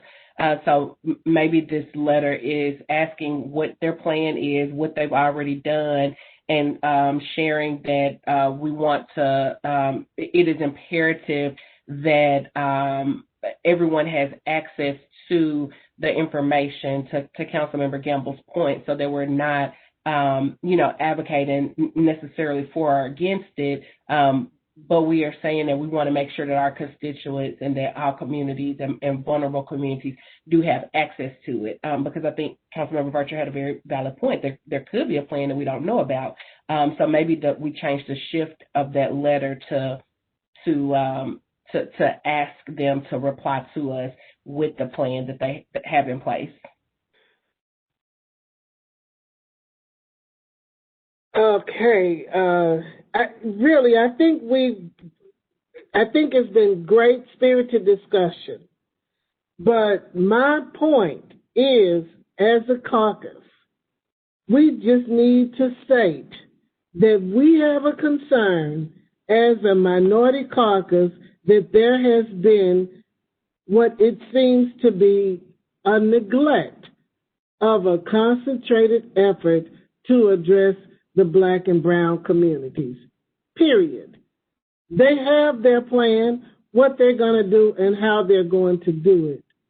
And I think that we just want to make that statement, and that's what I thought your motion was, is that we write a letter indicating our concern, not that we were endorsing one thing or the other at this point, because we're going to be, I'm sure there's going to be outreach to us to try to do that and help that. But I just thought the letter was to focus on the fact that there needs to be, that there has not been a concentrated effort for the Black community. That's what I thought it was about.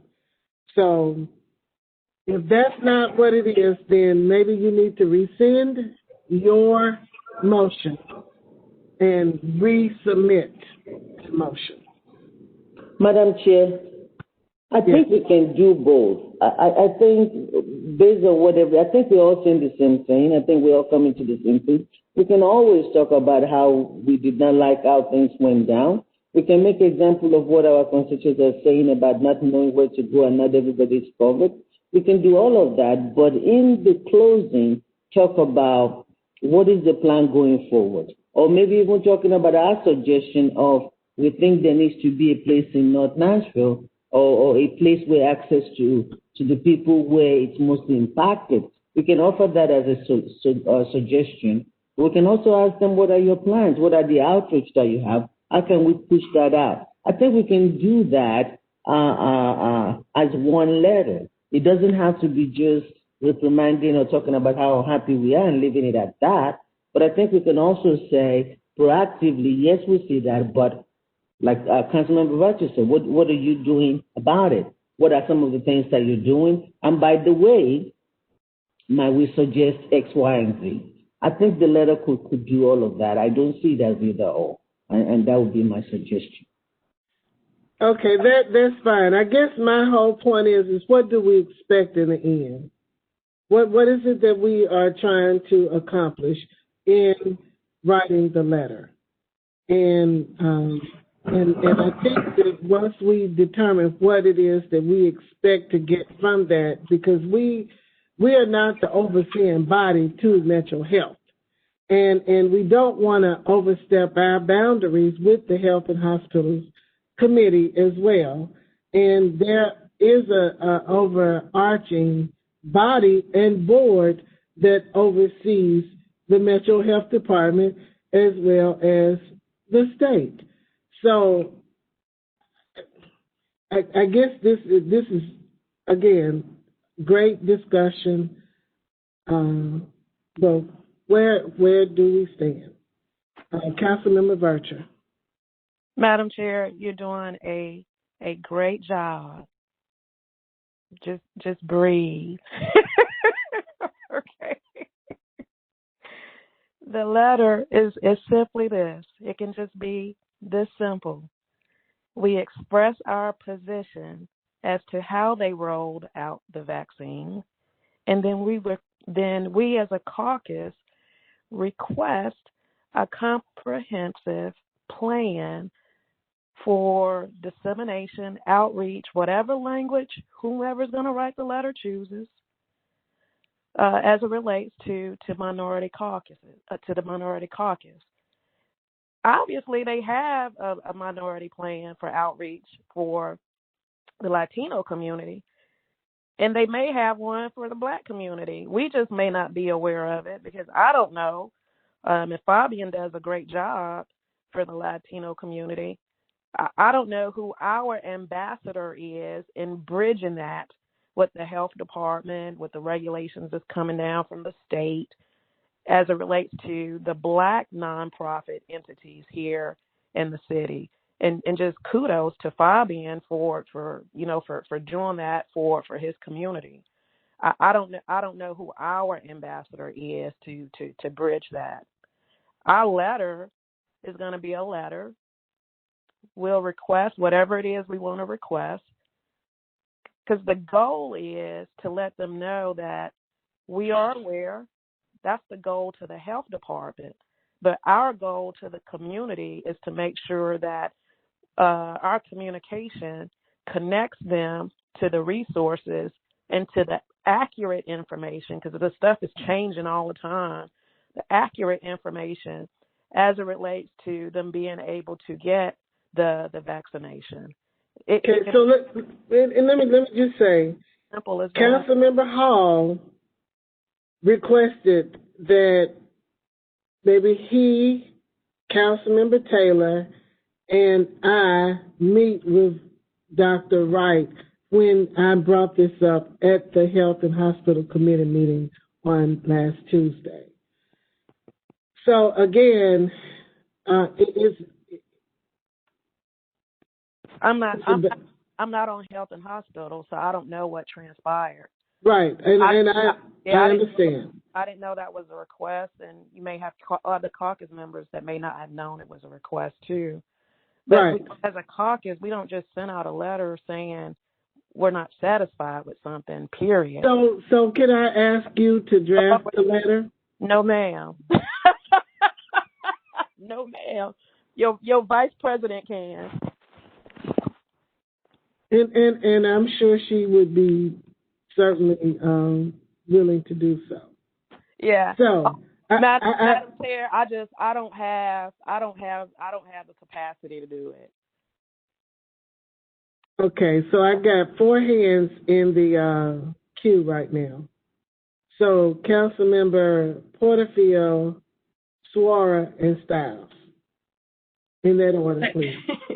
Thank you, Madam Chair. Well, so my intention was going to be to rescind my previous motion and to ask Councilmembers Soror and Burchard to work together on a letter, but Councilmember Burchard just let us know that she doesn't have the capacity at the moment to do that, and I understand that.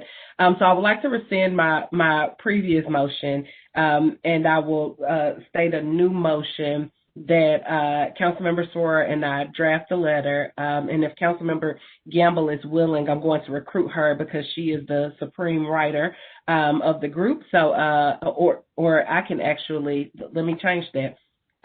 If Councilmember Gamble and Councilmember Soror are willing to work on that draft of the letter, if they could present a copy of that letter to the caucus, with a time frame, Madam Chair, 24-hour time frame. If anyone wants to make any edits or comments on it, they would need to reply within that time frame. And after that period, if there have been no edits, then that letter moves forward.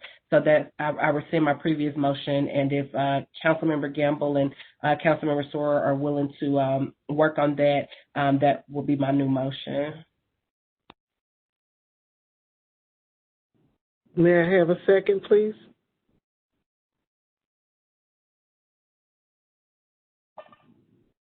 I second the motion on the letter. I think I'm not just quite clear on, I don't think we made it clear exactly what the letter, I think we've gone back and forth on that. If the letter is simply to express interest to the Public Health Department of what the plan is for distribution and make suggestions to make sure that the minority community has access and information about how to get the vaccine. I get that. I just want to be clear on what exactly is the purpose of the letter. My purpose would be almost verbatim what Councilmember Soror, how she outlined it, of expressing the concerns with what has happened previously, and asking for next steps and asking that they disclose the plan to us that they currently have. If they don't have a plan, request that they do create a plan and share that with the Minority Caucus, and then also including the suggestions that we had, such as having a center in North Nashville. If you all got a chance to read that, what was sent out by the health department, and they're doing it in East Nashville, which I don't think that is necessarily a problem that they're doing it in East Nashville, but I think where it does become a concern is that in order for those vaccines to be used before they go bad, I think you get like a 30-minute notice. So if someone gets, a 30-minute notice that they have to get to that center to get a vaccine, if you are, maybe a person that lives in North Nashville, maybe a person that's transit dependent, you're not going to be able to get there in 30 minutes. So if we can also have a site in North Nashville so that more people will be able to access it, I think that would allow more vulnerable communities to get it. So just, including those suggestions and the suggestions that council members Virtuous War stated for that letter. So I want to warn us against overlapping what our role is, in terms of this. And I think we just speak as a united voice of the caucus. So again, this should not be as complicated that we've had to spend 40 minutes discussing it. It just should not have required that much time. So Councilmember Swarthy, Councilmember Stiles.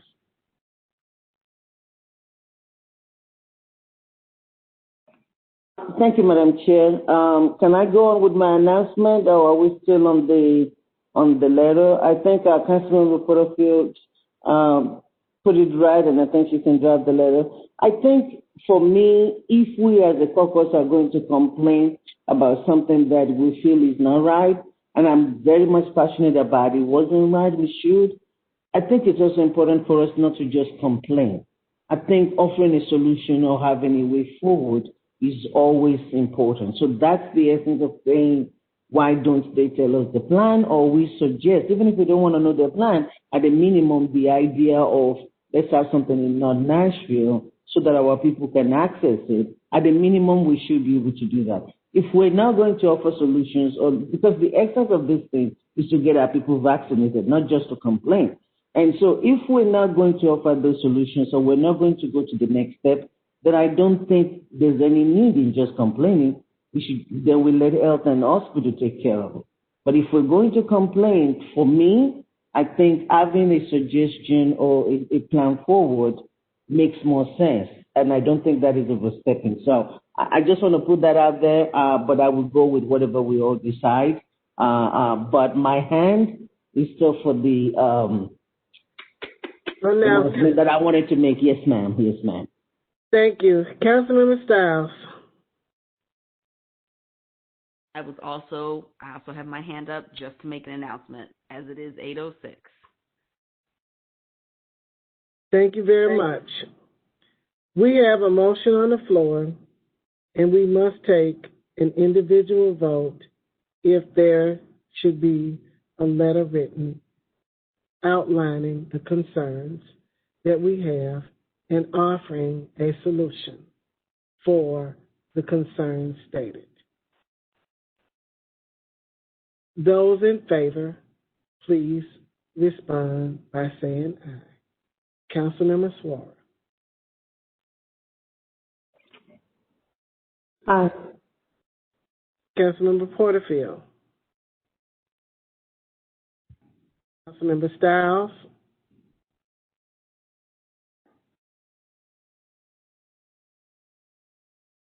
Councilmember Stiles. Aye. Councilmember Vircher. Councilmember Gamble. Aye. Councilmember Toombs. Aye.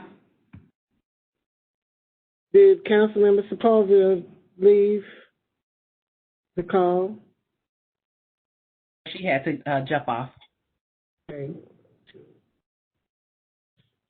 So, and Councilmember Hurt, aye. So the ayes have it, and we will draft some type of letter and have it sent.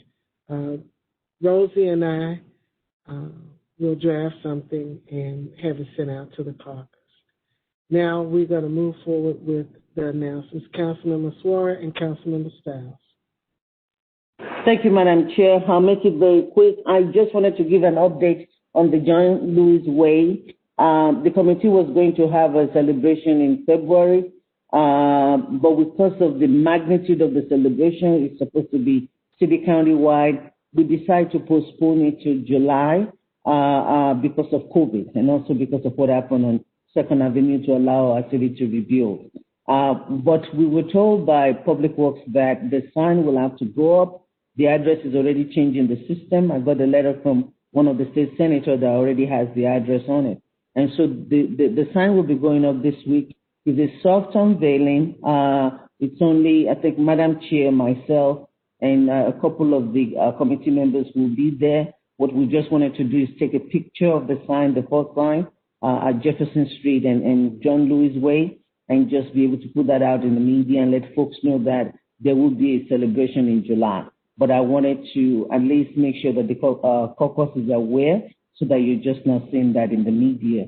There will be a celebration that we'll all be a part of in July, but this was just to put it up, get it out there so that EMS is not confused, but at the same time, delay everything else until after COVID. So I wanted to give that update for the caucus. Thank you. Thank you. Councilmember Stiles. Thank you, Madam Chair. You should have received an email this afternoon from Rosie regarding the upcoming MLK Day activities. This year is going to be all virtual, of course, due to COVID, but we will be airing for the first time on television Monday at 11 a.m. on MyTV30, as well as Fox 17's website and also on their Facebook Live. And starting Wednesday evening, we have several events. We have an intergenerational panel with Rip Patton on Wednesday night. Thursday, we have a Women of Faith panel. Friday, we have the Labor and Human Rights Observance, which is usually the breakfast, and the speakers are going to be Ambassador Andrew Young out of Atlanta and William Lucy.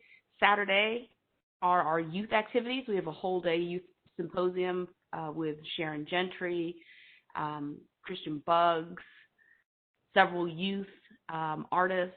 It's multiple breakout rooms. And then Monday is convocation, and our featured speaker is the Reverend James Lawson. So we do have some Eventbrite links so you can sign up for those Zoom activities. So I'd love to see you all in there. Thank you so much. Thank you. Councilmember Porterfield. Madam Chair, I just wanted to let you know that Councilmember Lee is on the call as an attendee, and she was a yes to the letter, and she is present for the meeting, but she was not unmuted, so she just wanted to make sure that that was acknowledged. And thank you, Madam Chair. Thank you. I'm sure Rosie and Secretary will make note of it. So, are there any other comments, questions, announcements?